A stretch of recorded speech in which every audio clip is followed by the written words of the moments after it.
el último tema de insuficiencia cardíaca, que viene siendo insuficiencia cardíaca agudizada. Va a ser el diagnóstico y tratamiento lo que vamos a ver. ¿Ok? Entonces, hoy vemos esto, ya después ya nada más quedaría el tema de hipertensión y el de trastornos de la aorta. ¿Ok? Y se acaba cardio. Hola. ¿Listos para el mundo? Tengo una duda. Si vimos tamponaje cardíaco, Sí, lo vi cuando fue la clase intensiva de síndrome coronario y enfermedad de pericardio. Pues entonces, ¿en qué presentación está? Sí, lo subí también. En el pericardio. En enfermedades de pericardio lo subí. Ahí al final está tamponaje. Sí. ¿A dónde? Pues ahí. Ahí están todas.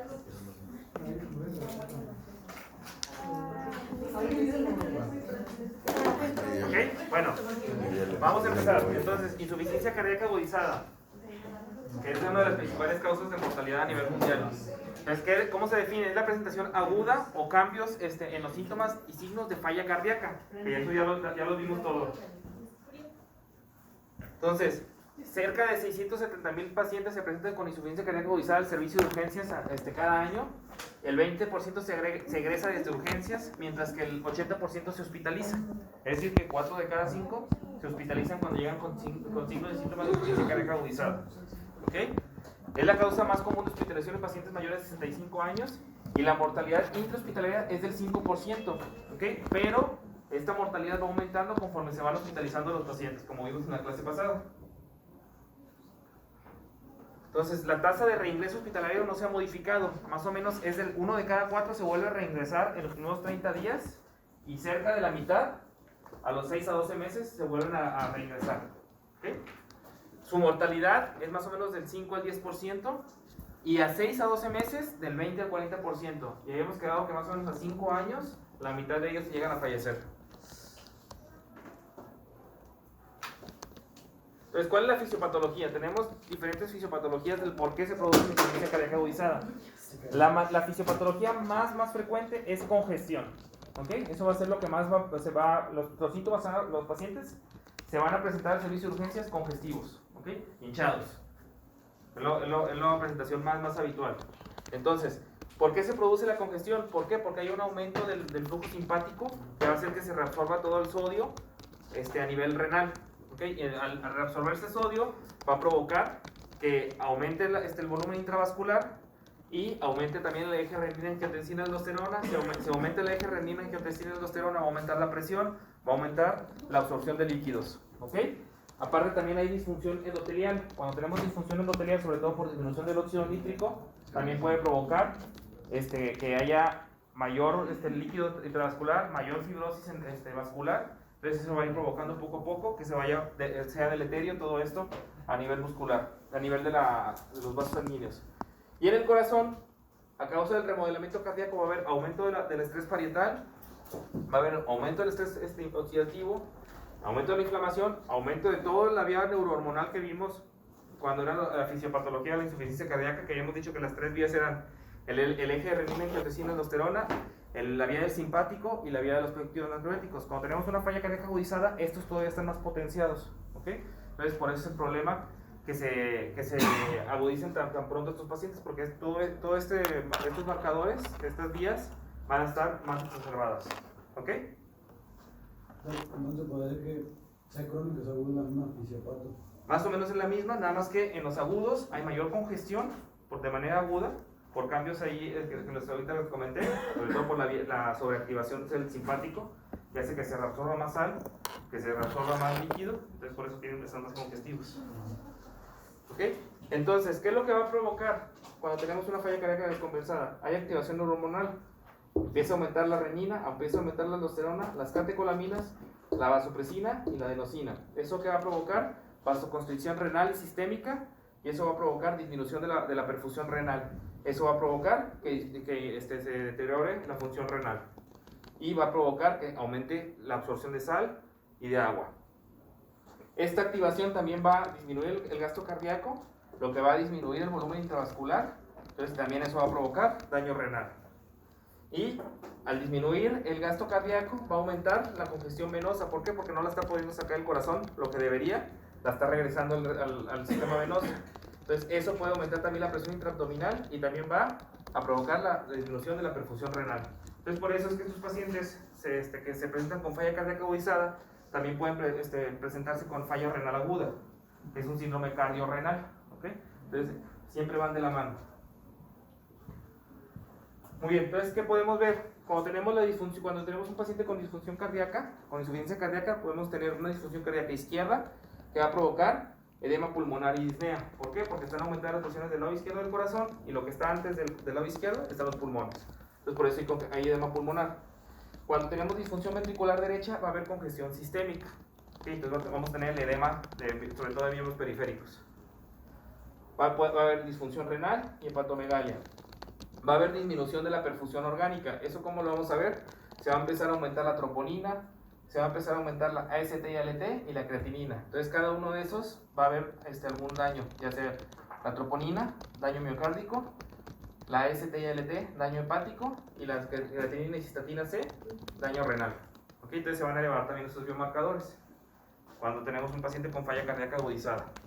Entonces, todo eso nos va a llevar a alteraciones hemodinámicas, activación neurohormonal, estrés oxidativo e inflamación. Entonces, si no detenemos esa cascada, va a ser un círculo vicioso, ¿ok? Porque se va a seguir sobrecargando más de líquidos, va a seguir activando el sistema renina-angiotensina aldosterona, el sistema simpático y la vía de los péptidos natriuréticos, y va a seguirse sobrecargando, ¿ok?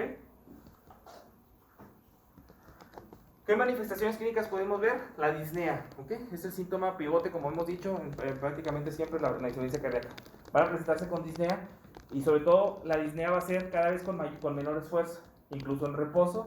Van a presentar ortopnea, disnea paroxística nocturna, van a tener crepitantes porque tengan edema pulmonar, van a tener edema periférico, pueden tener ingurgitación yugular, pueden tener hepatomegalia, reflujo hepatoyugular y ascitis, ¿ok? Entonces, todos estos síntomas y signos los pueden tener los pacientes. Entonces, ¿qué podemos cuando están congestivos? Cuando están hipoperfundidos, ¿qué es lo que vamos a ver? Van a tener las extremidades frías, van a tener oliguria con falla renal, van a tener alteración del estado mental por hipoperfusión cerebral, van a tener mareo igual por la hipoperfusión cerebral, y la presión de pulso va a estar muy estrecha. Habíamos dicho que la presión de pulso se sacaba con la diferencia de la presión sistólica menos la diastólica. ¿Ok? En esto se hace más estrecha. ¿Por qué? Porque hay hipovolemias, porque están con hipoperfundidos. En los signos vitales que podemos encontrar tanto taquicardia como bradicardia. ¿Sí? Ahí sería, la diferenciación ahí sería de corazón derecho y corazón izquierdo. No forzosamente, porque los dos pueden estar con los mismos síntomas. Ahorita vamos a ver eso en la clasificación de Stevenson, que es la de caliente húmedo, frío caliente. ¿Ok? Eso lo vamos a ver ahorita. Pero ustedes lo que se deben de ir aprendiendo es qué signos y síntomas podemos ver con congestión, cuáles podemos ver con hipoperfusión. ¿Ok? Para poder diferenciarlos más adelante en caliente húmedo y frío y seco. ¿Ok? Signos vitales, taquicardia o bradicardia. Están taquipnéicos, están polipnéicos los pacientes. Pueden estar hipertensos o hipotensos y puede haber desaturación. ¿Por qué? Porque tienen edema de pulmón, entonces tienen menor intercambio de oxígeno.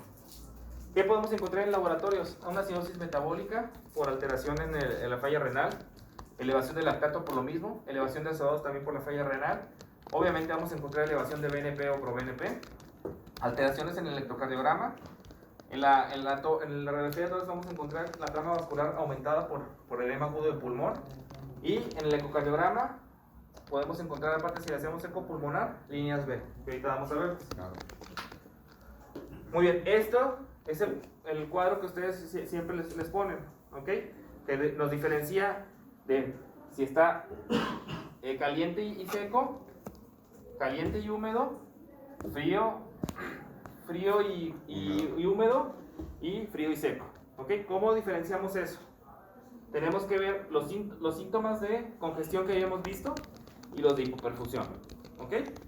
Los de congestión habíamos dicho que tuviera congestión pulmonar, que tuviera ortopnea, edema, ingurgitación yugular, hepatomegalia, ascitis o reflujo hepatoyugular, ¿ok?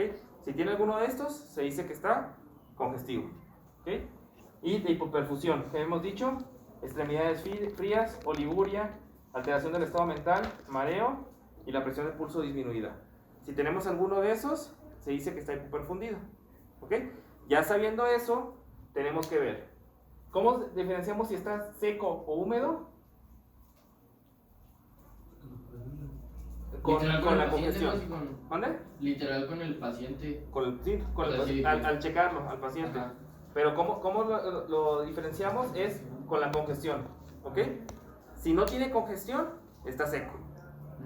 Si tiene Ah, congestión, está húmedo, Sí. ¿ok? Y de la perfusión, si no tiene síntomas de hipoperfusión, está seco, está frío, más bien está caliente. Si no tiene síntomas de hipoperfusión. Y si tiene síntomas de hipoperfusión, va a estar frío. ¿Ok? Entonces esa es la gran diferencia. ¿Ok? Lo tenemos que categorizar porque cada uno de ellos tiene un factor, un pronóstico diferente. ¿Ok? La gran mayoría de veces se van a presentar los pacientes en este sentido. ¿Cuál es el de mejor pronóstico? El de mejor pronóstico es este, Warcraft. porque está estable el paciente. ¿Y el No está hipoperfundido, está bien perfundido y no está congestivo. ¿Y el de por el cold? El de peor pronóstico es este. Pero de todas formas eso no es como un factor para basarse, ¿no? ¿Qué tan mal está? Más bien sería con lo de la presión de eyección. No, porque es por síntomas, porque la fracción de eyección puede estar 10%, pero si está sin síntomas, está estable como quiera el paciente. ¿Ok? Entonces, si se descompensa un poquito con cualquier etiología que ahorita vamos a ver, ahí es cuando ya entran cualquiera de estos. ¿Ok? Pero entonces, ustedes deben de catalogar bien al paciente. Entonces, simplemente es como saber si está congestivo o no está congestivo, y si está bien perfundido o está mal perfundido. Entonces, sabiendo eso, pueden categorizar al paciente en cualquiera de los grupos. ¿Ok? Entonces quedamos que lo húmedo y lo seco era por congestión, y lo caliente y lo frío era por perfusión. ¿Ok? Mejor pronóstico es aquí, peor pronóstico es acá.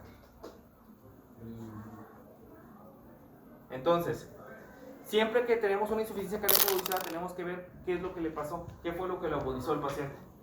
¿Ok? Entonces tenemos diferentes causas cardíacas, síndromes coronarios agudos, alguna arritmia, alguna emergencia hipertensiva que esté presentando el paciente, miocarditis, tromboembolia pulmonar, insuficiencia valvular aguda, disección aórtica o tamponaje cardíaco. ¿Ok?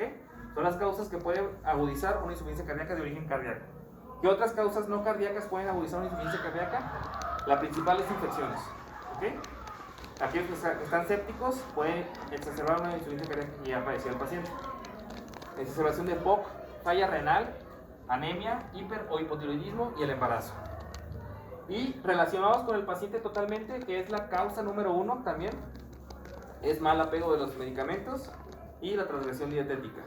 Aquí hablo con transgresión dietética, el paciente no hace caso de que debe tomar menos de 1,5 litros de agua al día. ¿Ok? Toma mucho más. Toma cerveza también. Mal apego a los medicamentos también es muy importante. ¿Por qué? Porque si suspenden el medicamento, con que lo suspendan 1 o 2 días, con eso es suficiente para que puedan agudizar su falla cardíaca. ¿Ok? Cirugías y fármacos. Que tomen AINES. Los AINES hacen que se reabsorba sodio. Entonces, por eso es que se tratan de evitar en pacientes con insuficiencia cardíaca. Obviamente es que si tienen dolor, pues los tienes que dejar, pero tratar de evitarlo lo más que se pueda. Entonces, dependiendo del factor que desencadenó al paciente, es peor su pronóstico. El peor pronóstico para un paciente con falla cardíaca agudizada es que sea de etiología isquémica. ¿Ok? Vemos cómo los que tienen etiología isquémica son los que tienen peor sobrevida cuando se desencadenó, cuando exacerban una falla cardíaca. ¿Ok? Cuando es de etiología isquémica. Y la de mejor sería, por ejemplo, un descontrol de la hipertensión. Muy bien. Para el diagnóstico, ¿qué tenemos que hacer? Tenemos un paciente que ya nos llegó con signos y síntomas. Ya sabemos si está bien perfundido o no está bien perfundido, si está congestivo o no está congestivo. Ahora, ¿qué hacemos? Tenemos que ver con los efectivos natriuréticos, con el BNP o ProBNP, solicitarlos. ¿Ok?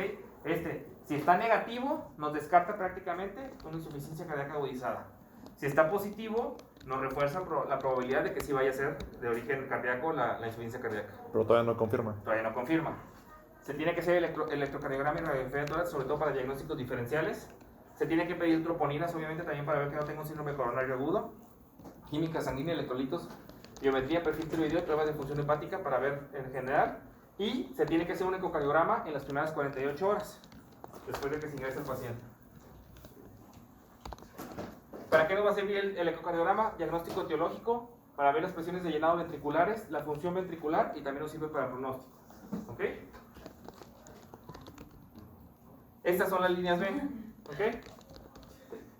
Siempre tenemos que hacer un ultrasonido pulmonar, ¿ok? Para ver cómo están los pulmones. Los pulmones no deberían de verse así con estas rayas blancas.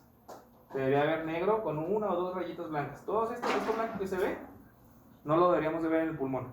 ¿Sí lo alcanzan a ver? ¿Cómo? ¿Es esta que se alcanza como a notar? Lo normal debería ser, no, lo normal debería ser negro así como aquí. Luego de repente respira y se ve todavía más blanco. ¿Sí lo alcanzan a ver? Lo que se dice, lo que le dicen la radiografía de las líneas. Las líneas B de Kelly. Eso es lo que nosotros vemos en el ecocardiograma. ¿Sí lo alcanzan a ver?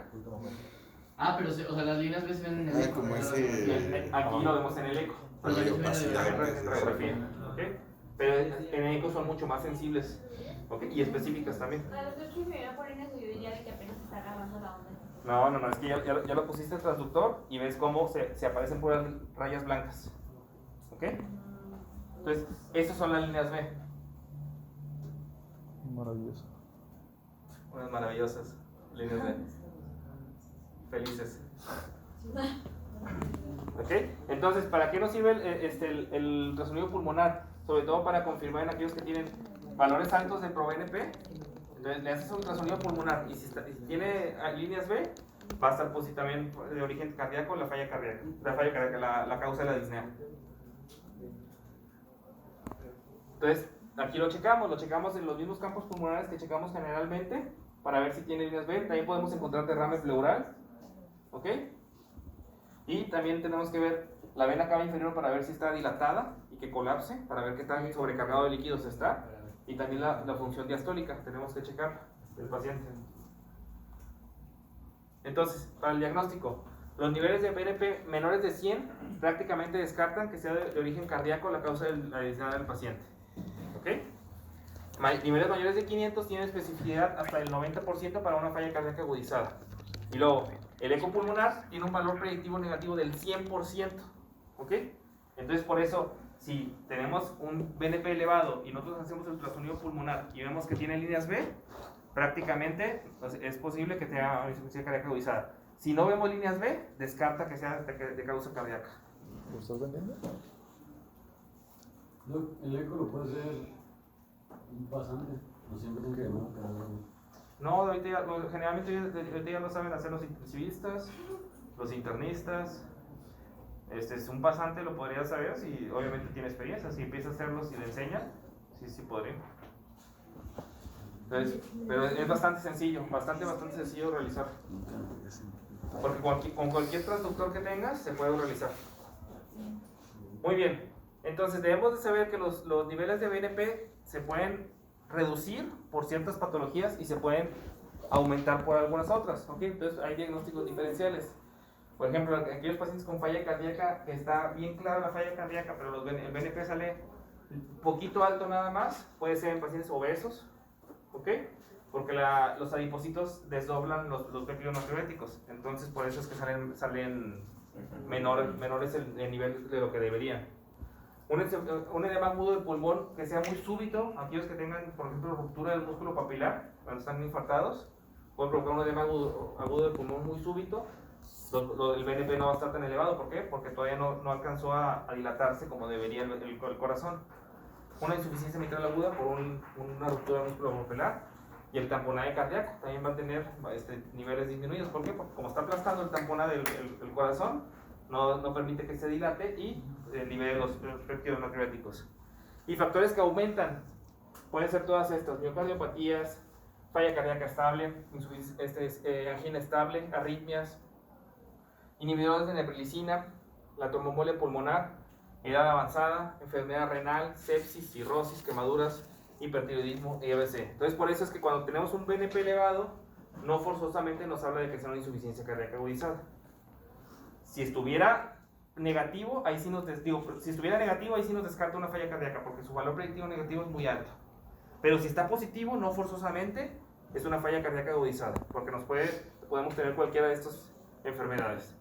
¿Ok? Entonces, para eso tenemos que confirmar con el ecocardiograma y con el eco pulmonar para ver si sí tiene una falla cardíaca agudizada. ¿Por qué el MBC aumentaría el BNP? Porque también tenemos en el cerebro péptidos natriuréticos.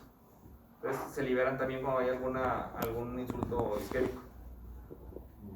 Muy bien. Entonces, algo que también tomar en cuenta es que mientras más elevados estén los niveles de ProBNP, peor pronóstico puede tener el paciente. Y también tenemos que durante la hospitalización checar cómo le fue durante la hospitalización al BNP. Si mejoraron más de un 30%, tienen mejor sobrevida que los que no mejoraron más de un 30%. ¿Ok? Es decir, le empiezas, la tomas de ingreso el BNP y está en 30,000 y al egreso ya está en 15,000, ya te mejoró un 50%. Entonces, les va a ir mejor que no hubiera mejorado eso. Muy bien. Troponinas, ¿por qué se piden? Para ver si no tiene un síndrome coronario agudo y aparte como pronóstico. Aquellas que se presentan con falla cardíaca agudizada con niveles de troponina altos tienen peor pronóstico que los que no elevan troponina. ¿Ok? No forzosamente tiene que ser de origen isquémico la elevación de la troponina. Muy bien. Entonces, ¿cómo va a ser el tratamiento de los pacientes? ¿Hasta ahorita alguna duda del diagnóstico y todo? ¿No? Muy bien, entonces ya saben, siempre que llega un paciente de urgencias con signos y síntomas, hacemos BNP. ¿Ok? Si está negativo, descartamos que sea insuficiencia cardíaca.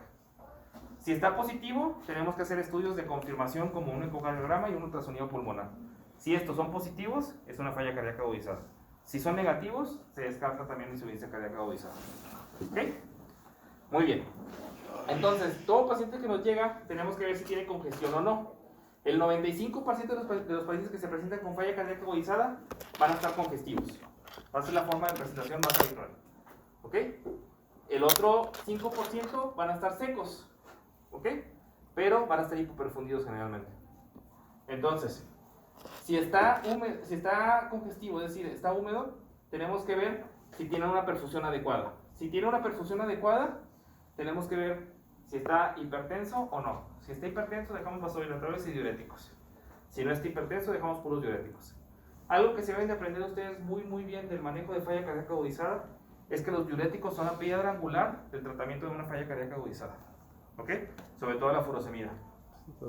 ¿Ok? Entonces, los diuréticos son muy importantes en la falla cardíaca agudizada. ¿Para qué? Porque tratamos de descongestionar al paciente lo más rápido que se pueda. Mientras más rápido lo descongestionemos, mejor le va a ir al paciente. Entonces, por ejemplo, ya vemos, no está bien perfundido, tenemos que ver si vamos a iniciar inotrópicos. ¿Ok?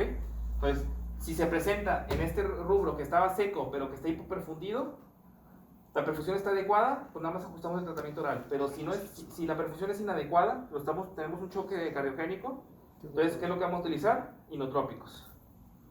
Y diuréticos aparte. ¿Ok? Entonces, lo que se debe aprender aquí es que si está congestivo y está bien perfundido, es diuréticos. Si está seco y está hipoperfundido, es inotrópicos más diuréticos. ¿Ok? ¿Dudas hasta ahorita? Congestivo y bien perfundido, Diuréticos. ¿Y qué? Y cuando está mal perfundido, iniciamos inotrópicos. ¿A qué me refiero con inotrópicos? Son dobutamina, levosimendan, milrinona, cualquiera de los que También diuréticos también. podrías usar dopa, ¿no? Si no está Dopamina ya hipotenso. preferimos no utilizarlo porque tiene muchas más arritmias. Entonces preferimos a la dobutamina o el levosimendan, que son los que más utilizamos. Entonces el diurético preferido es furosemida. Furosemida o bumetanida, o sea, diuréticos de ASA, son los de elección. ¿Sí? En lo del paciente mojado y frío dice considerar soporte mecánico si no responde. ECMO. ¿Por cuánto tiempo? Generalmente dejamos 48 horas. Si no responde a las 48 horas con los inotrópicos, consideramos, si hay recurso económico, ponerlo en ECMO.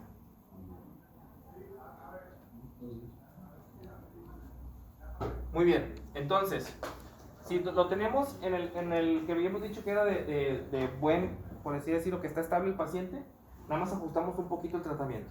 ¿Ok? Si está hipoperfundido e hipovolémico, tenemos que hacer inotrópicos. ¿Ok?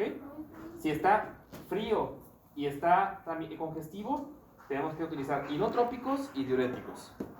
¿Ok? Que es lo que viene aquí. Y si está congestivo totalmente y caliente, y está bien perfundido, son diuréticos principalmente nada más. Si está hipertenso, podemos utilizar nitratos también. ¿Ok? Pero lo principal son los diuréticos. Eso es de la guía europea, ¿no? Esa es de la europea, sí. Muy bien, entonces, Cuando estamos en el que está bien perfundido y no está congestivo, la mortalidad más o menos es del 11%. Entonces, Pues también, o sea, para hacer el mejor pronóstico, pues sí está como quiera mal, ¿ok? Pero si lo comparamos con el que está congestivo y está hipoperfundido, la mortalidad va hasta el 40% en 6 meses. ¿Ok? Entonces les va bastante mal. Y este ya se lo cargó el payaso. Sí, o sea, a ellos sí les va bastante mal. ¿Ok? ¿Cuál es el tratamiento del hipoperfundido hipovolémico? Hipoperfundido hipovolémico es considerar inotrópicos y consideramos esto con líquidos. ¿Ok? Para tratar de mejorar un poquito también el estado volémico. ¿Duda de lo de frío y seco, húmedo y caliente y todo eso? ¿No?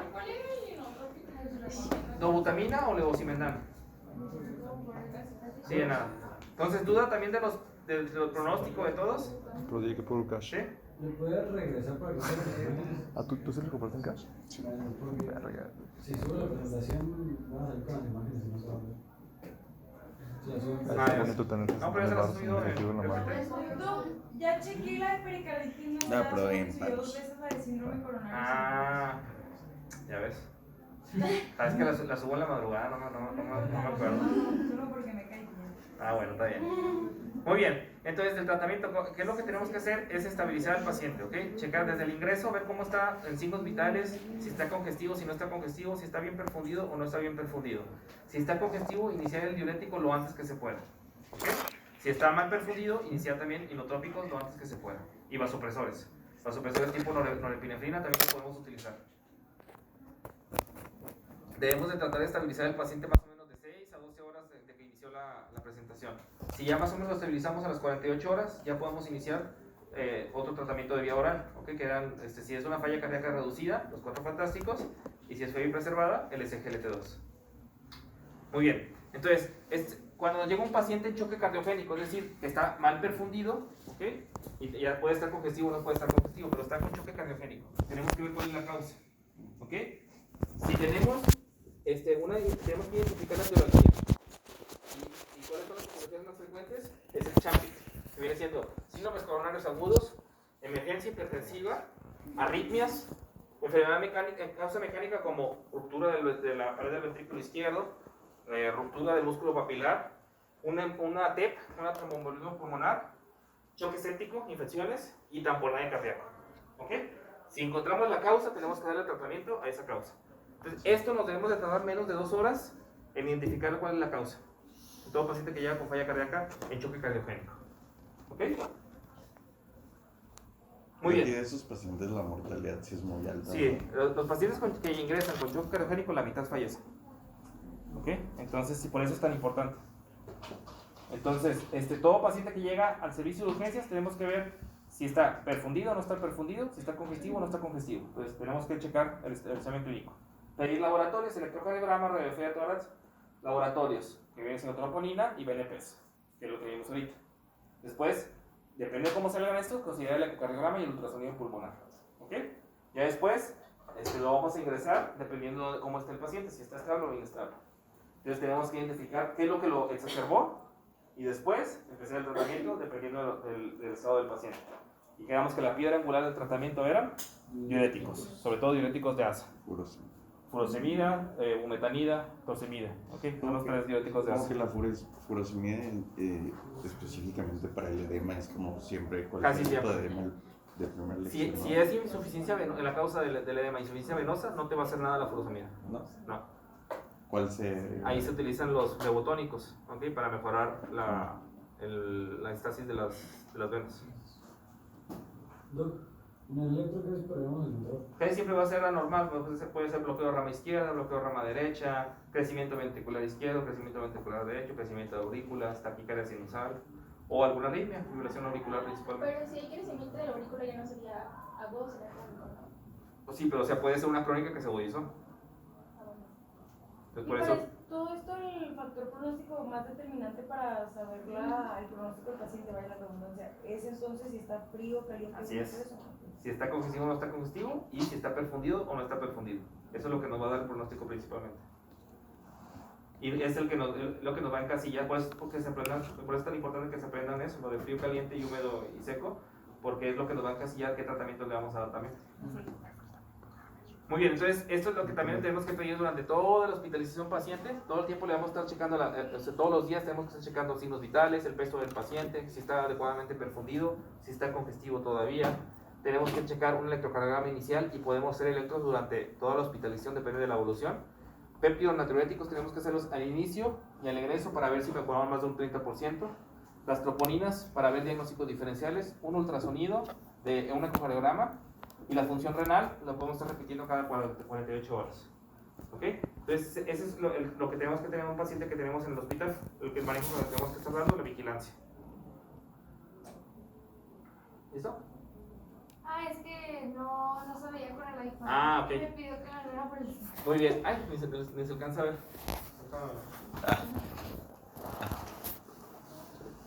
Ok. Entonces, las metas a corto plazo son aliviar los síntomas del paciente, disminuir la congestión. Por eso es que los diuréticos son tan importantes en nuestros pacientes. Entonces, tenemos que checar factores desencadenantes, también tenemos que darle tratamiento a eso. Entonces, a largo plazo va a ser tratamiento para disminuir las rehospitalizaciones, porque quedamos que cada rehospitalización aumenta la mortalidad. El 90% de los pacientes que ingresan al servicio de urgencias van a llegar congestivos. Habíamos dicho que el 90-95% es la forma de presentación más habitual, que lleguen congestivos los pacientes. Entonces, tratamiento, el oxígeno, ¿a quién se lo dejamos? ¿A quién no se lo dejamos? Aquellos que están saturando menos del 90% le tenemos que poner CPAP principalmente, ¿ok? Porque el CPAP va a ayudar a que mejore la perfusión de los alveolos. Si a pesar de esto no mejora, tenemos que intubar al paciente. O sea, Doc, inmediatamente un paciente que, no sé, saturara 89 de golpe el CPAP. No, empiezas O sea, con oxígeno, empiezas con- checas ah, al ok. paciente y luego si ves que está muy congestivo y a pesar del oxígeno todavía sigue más o menos el 90% de la saturación, Sí, te vas al mejor CPAP. sí, ok. Diuréticos, esa es la piedra angular del tratamiento, sobre todo los de diuréticos de ASA. ¿Okay? Son los que ustedes deben saber. Puede ser en bolos, puede ser en infusión continua. Si con los diuréticos de ASA no mejora rápido, podemos hacer combinaciones de diuréticos. Podemos agregar clortadridona, espironolactona y en el último congreso europeo salió que la cetozolamida también les ayudaba mucho a la descongestión rápida de los pacientes. ¿Okay? Pero ustedes lo que se deben de aprender son los diuréticos de ASA de manera principal. Y si no mejora con eso, si hay resistencia a ese, podemos agregar clortalidona, espironolactona y acetazolamida. Entonces, ¿por qué es tan importante los diuréticos? Porque mientras más pronto los iniciemos, mejor le va a ir al paciente. Mientras más próximo lo descongestionemos, mejor le va a ir al paciente también. Entonces, va aumentando la mortalidad conforme va tardando el tiempo en el que tardamos en iniciar el diurético. ¿Ok?